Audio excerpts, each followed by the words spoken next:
Assalamualaikum warahmatullahi wabarakatuh. Halo semuanya, nama saya Keisha dari kelompok 5 yang beranggotakan Shiva, Gania, Natania, Rafael, Mardiko, dan juga saya sendiri. Kali ini kami akan mempresentasikan tugas akhir kami yaitu analisis strategi pemasaran Telkomsel dalam menghadapi pandemi COVID-19. Nah, yang akan kami bahas pada kesempatan kali ini adalah Introduction, Telkomsel's Current State and Marketing Mix, Problem Identification and Solution, dan juga Conclusion. Oke, kali ini saya akan menjelaskan introduction. Pada masa pandemi ini, pemerintah menghimbau masyarakat untuk melakukan work from home atau WFH. Dan untuk tetap terhubung dengan orang lain, pastinya membutuhkan fasilitas penunjang seperti internet. Nah, salah satu perusahaan yang menyediakan jasa layanan internet adalah Telkomsel.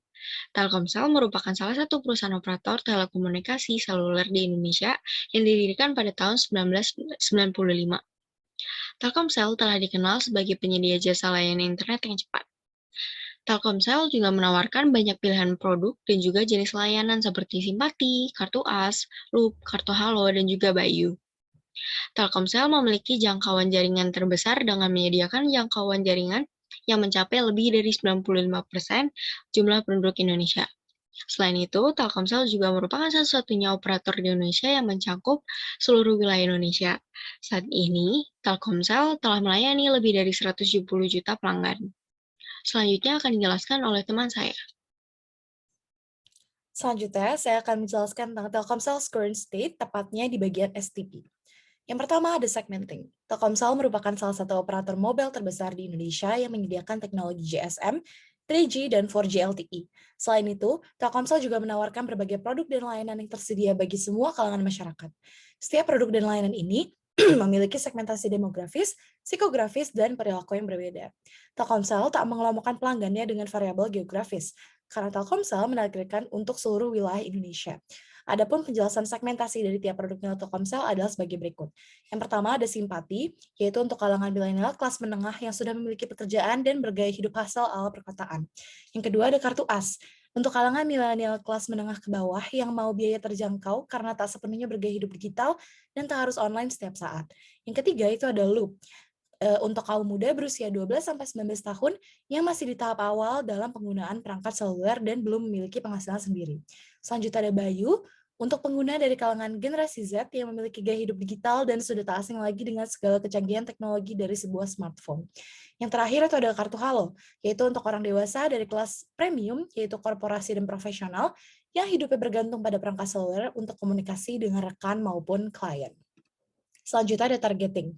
Dalam targeting, terdapat 3 fase yang dijalani oleh Telkomsel. Fase pertama adalah melakukan evaluasi atas segmentasi pasar dan menentukan mana yang tepat dijadikan target pemasaran. Telkomsel sudah mengevaluasi segmentasi pasarnya dengan melihat tingginya angka pengguna, yaitu sebanyak 169,5 juta pelanggan seluler pada tahun 2020. Dengan angka ini, sudah terbukti bahwa segmentasi pasar untuk produk-produk Telkomsel bisa dibilang tepat. Fase kedua adalah membentuk profil segmentasi dengan mendeskripsikan tipe pelanggan yang ada di dalam segmen. Profil segmen meliputi demografi gaya hidup, serta frekuensi pembelian suatu pelanggan terhadap produk. Fase ketiga adalah memilih strategi pemasaran yang paling efektif. Telkomsel menggunakan strategi differentiated targeting strategy karena memiliki beragam produk dan layanan. Telkomsel menjangkau pasar yang sangat luas dengan menyuguhkan berbagai produk sesuai dengan kebutuhan, gaya hidup, dan behavior tiap kalangan masyarakat. Selanjutnya, itu ada positioning. Secara umum, kebutuhan data seluler melunjak selama masa pandemi COVID-19. Namun, peningkatan ini diikuti oleh meningkatnya juga kompetisi operator mobile. Telkomsel termasuk dalam 3 operator seluler terbesar di Indonesia. 2 lainnya yang menjadi kompetitor adalah Indosat dan juga XL Axiata. Tantangan lain yang muncul adalah adanya pergeseran perilaku pelanggan dari menggunakan mobile broadband ke fixed broadband seperti Biznet, First Media, Speedy, dan lain-lainnya untuk kegiatan work from home dan juga school from home selama pandemi. Para provider saling bersaing untuk memberikan akses jaringan yang unggul dengan harga yang bersahabat. Meski demikian, Telkomsel tetap menjadi penyedia seluler terbesar di Indonesia dengan pangsa pasar sekitar 58,9% dari jumlah total pelanggan. Kesuksesan ini bisa didapat oleh Telkomsel karena memiliki competitive advantage, yaitu jaringan yang kuat dan jangkauan area sinyal yang luas hingga ke pelosok Indonesia. Selanjutnya, Telkomsel juga memiliki produk beragam yang dapat digunakan semua kalangan masyarakat. Promo serta paket yang ditawarkan pun sangat inovatif. Oke, baik, selanjutnya saya Gania. Di sini akan menjelaskan mengenai strategi-strategi yang digunakan Telkomsel untuk mengurangi dampak COVID-19. Nah, tahap yang pertama itu ada medium term yang dibagi menjadi 3 strategi. Yang pertama ada mempelajari Big Data Analytics. Yang kedua ada Telkomsel mempercepat channel bisnis digital dengan cara menjual SIM card secara digital. Yang ketiga itu ada menerapkan strategi kerja yang fleksibel. Untuk tahap kedua ada near term, yaitu dengan strategi pertamanya, Telkomsel mengembangkan aplikasi meeting seperti Zoom dan Jmeet. Yang kedua adalah memberikan donasi, dan yang ketiga adalah menyiapkan produk khusus kegiatan work from home atau WFH. Untuk tahap ketiga atau tahap terakhir ada early stage. Nah, strategi pertamanya itu menyiapkan peralatan yang dibutuhkan. Yang kedua, menjalankan protokol kesehatan yang ada. Dan yang ketiga, menyediakan aplikasi pendukung seperti Peduli Lindungi. Oke, next di sini selain dampak positif dan usaha Telkomsel untuk tetap bertahan selama pandemi COVID-19, Telkomsel ini juga menyebar edukasi kepada masyarakat. Edukasi ini juga disampaikan oleh Telkomsel dengan mengubah namanya dulu menjadi Sel di Rumah Aja. Nah, gerakan ini itu dilakukan oleh Telkomsel untuk mendorong sosialisasi pencegahan wabah COVID-19 biar orang-orang itu nggak bepergian keluar rumah. Nah, seperti yang ada di gambar sebelah kiri. Untuk gambar yang di sebelah kanan, akhirnya tuh Telkomsel mengubah namanya menjadi Sel Pakai Masker saat pemerintah sudah mulai membuka fasilitas umum dan orang-orang itu udah mulai beraktivitas di luar. Untuk mengingatkan masyarakat juga agar tetap mematuhi protokol kesehatan yang dianjurkan.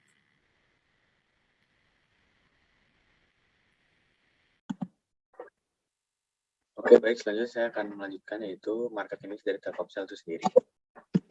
Oke, jadi yang pertama adalah produk. Jadi Telkomsel itu memiliki beberapa produk, yaitu tepatnya ada 5. Terdapat Simpati, kartu as, loop, dan juga kartu halo, dan juga Bayu. Jadi untuk Simpati, kartu as, dan loop ini merupakan produk prabayarnya yang memiliki target market berbeda sehingga memiliki harganya juga yang bervariasi. Selain itu adalah kartu halo yang merupakan produk pasca bayarnya, dan yang terbaru ini adalah merupakan namanya Bayu. Jadi Bayu ini merupakan provider serba digital yang pertama di Indonesia.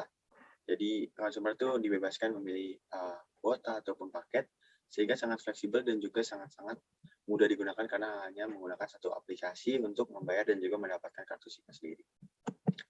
Nah, untuk price-nya ini yang sudah saya dapatkan dari website Telkomsel. Jadi harganya memang bervariasi tergantung paket apa yang kita ambil. Terdapat beberapa paket yaitu combo sakti, combo OMG, dan juga combo video. Jadi membebaskan konsumen untuk memilih jika ia ingin internet yang lebih banyak ataupun kuota videonya lebih banyak, kuota menonton lebih banyak. Jadi emang membebaskan konsumen dan terdapat banyak sekali pilihan paket. Untuk harga sendiri cenderung lebih mahal daripada kompetitornya, tapi Telkomsel menjanjikan produk dan layanan yang cukup baik seperti kualitas sinyal yang baik dan juga kualitas sinyal yang tersebar di seluruh pelosok Indonesia. Jadi untuk promosi sendiri, Telkomsel mengadakan beberapa promosi seperti yang bisa dilihat ada reklame, adapun iklan-iklan seperti buat iklan di TV, iklan di internet, ataupun iklan di koran-koran seperti itu. Jadi selain itu juga Telkomsel menjadi sponsor-sponsor dari event-event. Dan seperti bisa dilihat di sini, Telkomsel seperti mengadakan kampanye-kampanye untuk mendukung peduli COVID ataupun anti narkoba. Seperti itu. Jadi selain itu juga untuk public relation-nya, Telkomsel mengadakan Telkomsel Siaga. Jadi beberapa jenis marketing seperti itu. Nah, untuk place-nya seperti kita tahu sendiri, Telkomsel memiliki retail resminya, yaitu yang bernama Grapari. Nah, Grapari sendiri itu sudah tersebar luas di seluruh Indonesia. Dan juga jika terdapat event-event yang besar, Telkomsel akan mengadakan booth semi permanen untuk memudahkan para konsumen untuk datang dan juga membeli produk-produknya seperti itu.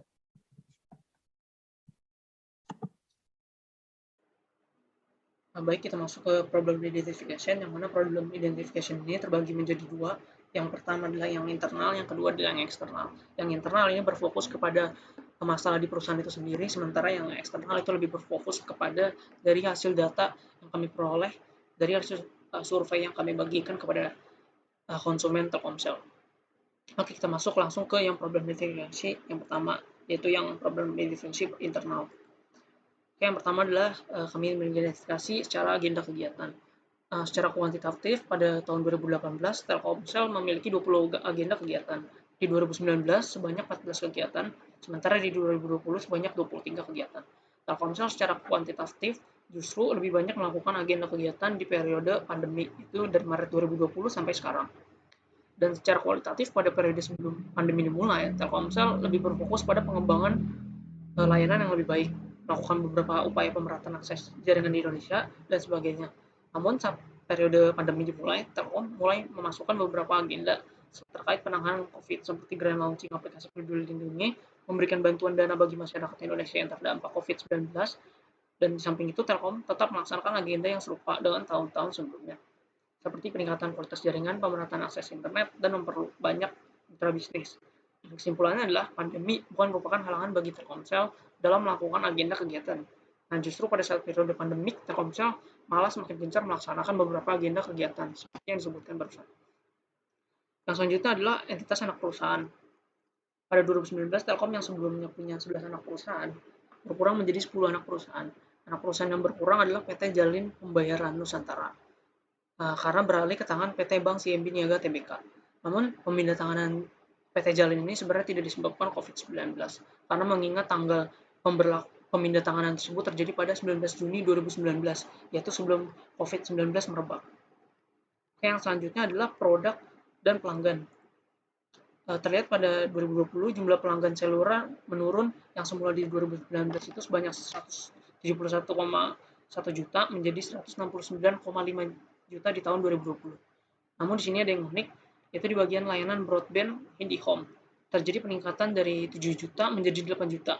Dan hal ini kami perkirakan itu terjadi karena ada pemberlakuan work from home yang membuat sebagian pekerja itu bekerja dari rumah dan tentunya membutuhkan akses internet. Yang terakhir adalah analisis dari berdasarkan keuangan. Peningkatan aset, liabilitas, dan ekuitas itu terlihat sama-sama naik.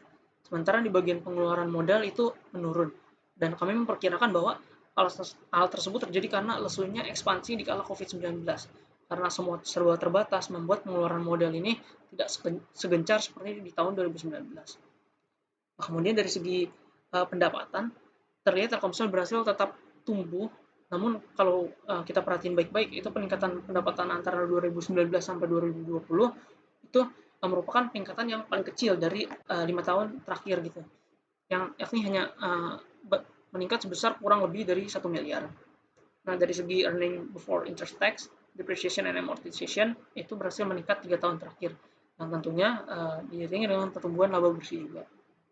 Namun saya tidak akan membahas lebih jauh tentang hal ini karena bisa langsung dilihat sendiri di annual report. Oke, yang kedua dari terakhir adalah harga saham di Indonesia. Bisa dilihat dari triwulan 3 2019 ke triwulan 3 2020, harga saham Telkomsel terus menurun, bahkan sempat anjlok pada triwulan 1. Hal ini tentunya merupakan dampak dari resesi ekonomi di Indonesia pada masa pandemi. Akan tetapi di akhir 2020 terlihat bahwa harga saham itu kian membaik. Kemudian yang terakhir adalah dengan saham Telkom di luar negeri. Hasilnya juga sama, yakni menunjukkan penurunan harga saham selama periode pandemik. Dan sekali lagi berhasil membangkit di akhir 2020. Hal ini menunjukkan bahwa bukan hanya Indonesia saja yang mengalami resesi ekonomi di masa pandemik, tetapi negara-negara di seluruh dunia pun juga mengalami hal yang serupa. Terkait problem identification masalah eksternal dari Telkomsel, kita sudah melakukan survei melalui G-Form dan sekitar ada 15 responden yang menjawab survei tersebut. Nah, terkait produk, beberapa responden merasa kecewa terhadap kualitas jaringan Telkomsel yang cukup buruk. Seperti yang kita bisa lihat di sini, berdasarkan CNN, Telkomsel pernah menghadapi gangguan sehingga jaringan di wilayah Jakarta, di Jawa, Bali, Nusa Tenggara, Kalimantan, Sulawesi, dan Papua mengalami gangguan. Kuota tidak bisa berjalan dan juga mereka bahkan tidak bisa menelpon. Yang bisa digunakan itu hanya SMS gitu. Dan di sini Telkomsel mengeluarkan statement bahwa mereka sedang dalam rangka upaya untuk memperbaiki yang tersebut gitu. Selanjutnya terkait price, sebagai responden merasa bahwa harga kuota Telkomsel itu tidak sebanding dengan kualitasnya, karena tadi harganya cukup mahal, tapi terkadang mereka suka mendapatkan gangguan gitu dari infrastruktur sendiri, suka mengalami beberapa trouble. Nah, tapi sisa dari responden ini merasa bahwa Telkomsel sudah lebih banyak memberikan diskon dan juga promo selama pandemi. Dan mereka kan juga bekerja sama dengan Kemdikbud untuk mendistribusikan kuota gratis. Nah, kita bisa lihat di sini kalau misalkan yang dipakai Telkomsel 2 GB dalam 30 hari itu seharga 45.000, tapi kalau misalkan kita belanja dari IM3 3 GB per 30 hari itu hanya 15.000. Dan ini juga udah dapat tambahan kuota Snapchat sebanyak 1 GB. Jadi kurang lebih kuota internetnya aja itu 2 GB berarti. Nah, untuk promotion di sini para responden merasa bahwa mereka kurang gencar mendapatkan promosi dari Telkomsel melalui sosial media mereka gitu. Jadi nggak pernah, ada beberapa pengguna yang merasa mereka tuh nggak pernah loh ngedapetin Instagram ads Telkomsel gitu lewat di Instagram mereka. Dan di sini juga, jadi mereka merasa kalau sulit gitu untuk mengetahui ada promo-promo paket apa aja, karena mereka harus constantly ngecek My Telkomsel app, atau mereka harus ngedial bintang 88 pagar sendiri gitu, tanpa adanya sekelintas dari Instagram Ads. Nah, untuk Play sendiri, beberapa responden masih sulit menemukan Grapari yang dekat dengan tempat tinggalnya. Nah, jadi sebenarnya Grapari itu udah cukup banyak. Ini adalah peta Grapari yang tadi yang saya dapatkan dari web Telkomsel sendiri. Jadi di situ, di webnya itu kita bisa ibaratnya cari Grapari terdekat di rumah saya. Nah, tapi mungkin responden masih sulit menemukan yang dekat, karena kalau saya sendiri pribadi juga dari rumah ke Grapari terdekat itu sekitar 15 km. Mungkin itu yang mereka komplainkan gitu. Terkait masalah eksternal yang bisa kita lakukan untuk mengatasi hal-hal tadi adalah yang pertama meningkatkan kualitas jaringan Telkomsel sehingga tetap stabil meskipun mendapat gangguan-gangguan yang tidak terbuka. Dan juga Telkomsel di sini perlu meningkatkan siap tanggap ketika ada gangguan tersebut, mereka harus kembali ke kaki mereka gitu sehingga jaringannya tidak down untuk waktu yang lama. Nah, yang kedua itu menambah promo bundling dan diskon terhadap paket dengan giga yang kecil. Nah, tadi saya lupa mengatakan bahwa Telkomsel itu biasanya melakukan bundling untuk paket-paket giga besar gitu, tapi untuk paket giga kecil sendiri harganya cukup mahal untuk dibeli. Seperti 1 giga di Telkomsel untuk 3 hari itu harganya sekitar 20-30 ribu gitu, jadi itu cukup mahal. Nah, yang ketiga itu lebih gencar melakukan promosi produk dan kegiatan perusahaan melalui sosial media, dan yang terakhir itu menambah lokasi toko retail yaitu Grapari, sehingga mudah digapai oleh mereka di wilayah yang cenderung terpelosok.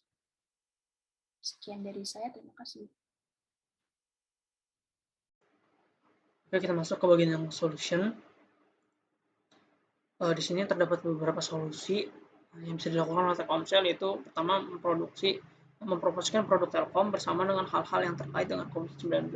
Seperti contohnya yang telah dilakukan yaitu seperti bekerja sama dengan Kementerian Komunikasi dan Informatika Republik Indonesia dalam menerbitkan Peduli Lindungi. Kemudian berupaya untuk tetap survive selama pandemik, salah satunya dengan mencari sumber pembiayaan melalui saham, obligasi, dan sebagainya. Kemudian yang selanjutnya adalah meningkatkan kualitas jaringan, yaitu terkhususnya di fixed broadband atau IndiHome untuk menghadapi transisinya dari penggunaan internet seluler menjadi berbasis Wi-Fi. Yang selanjutnya akan dilanjutkan oleh Nathaniel. Baik, selanjutnya ada kesimpulan. Untuk kesimpulannya ini, Telkomsel mereka berhasil bertahan di masa pandemi yang disebabkan beberapa faktor seperti banyaknya jenis varian kartu atau produk yang mereka sesuaikan dengan segmen pasar, sehingga mereka itu mampu meraup keuntungan dari berbagai sumber kalangan.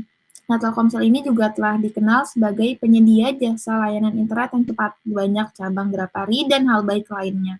Hal ini menandakan Telkomsel berhasil dalam segmenting, targeting, dan positioning.